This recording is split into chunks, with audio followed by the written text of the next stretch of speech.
Title: The Evening Call. Paul was a man of routine. His life was a cycle of early mornings, long days at the office, and quiet nights at home. He worked as an accountant in a mid-sized firm, where numbers ruled his life. He found comfort in the predictability of his spreadsheets and the steadiness of his routines. Every morning, Paul woke up at precisely 6 a.m. He brewed a pot of coffee, the rich aroma filling his small apartment. As he sipped his coffee, he would glance out the window, watching the city come to life. By 7 a.m., he was out the door, briefcase in hand, ready to catch the bus downtown. At work, Paul was known for his meticulous attention to detail. He handled accounts with the precision of a surgeon, never missing a decimal point or a deadline. His colleagues respected him, but few knew much about him. Paul was a man of few words, preferring the company of his numbers to that of people. One evening, as Paul was wrapping up another day at the office, he received a call. The voice on the other end was unfamiliar and hesitant. "Is this Paul Anderson?" the caller asked. "Yes, this is he," Paul replied, curiosity piqued. "My name is Sarah," the caller continued. "I found your number in my grandfather's old address book. He used to talk about a friend named Paul Anderson who worked in accounting. I was wondering if that might be you." Paul's heart skipped a beat.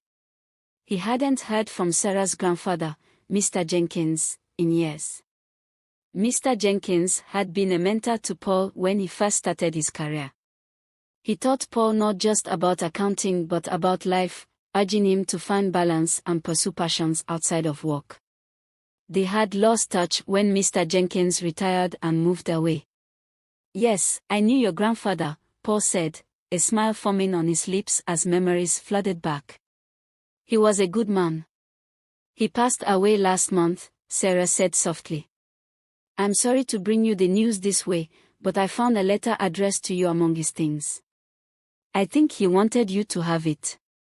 Paul felt a pang of sadness. Mr. Jenkins had been more than a mentor, he had been a friend. "Thank you for letting me know," he said. "I would appreciate that letter." A few days later, Paul received an envelope in the mail. Inside was a letter written in Mr. Jenkins' familiar handwriting. As Paul read, tears welled in his eyes. "Dear Paul, if you're reading this, it means I've moved on from this world. I hope this letter finds you well. I wanted to thank you for the friendship and companionship you offered me during our years at the farm. You were like a son to me.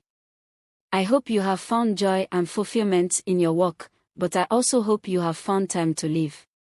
Life is more than numbers and deadlines. It's the quiet moments, the laughter, the love we share with others. Take a moment to look around and see the beauty in the world. Don't let the day slip by unnoticed. Remember to live, Paul. Your friend, Thomas Jenkins." Paul sat quietly for a long time, the letter resting in his hands. Mr. Jenkins' words echoed in his mind, a reminder of the wisdom he had shared all those years ago. Paul realized how much of his life had become consumed by work, by the routine and predictability that once brought him comfort but now felt like a prison.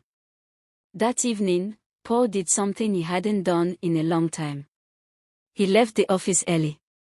He walked through the park, listening to the birds and watching the sunset. He stopped by a cafe and enjoyed a meal, savoring each bite and engaging in light conversation with the waitress. For the first time in years, Paul felt truly alive. He decided to honor Mr. Jenkins' memory by living more fully, by seeking out joy and connection in the world around him. And in that moment, he knew that his life, once ruled by numbers, had found a new balance, a balance that included living, loving, and remembering the lessons of a dear friend.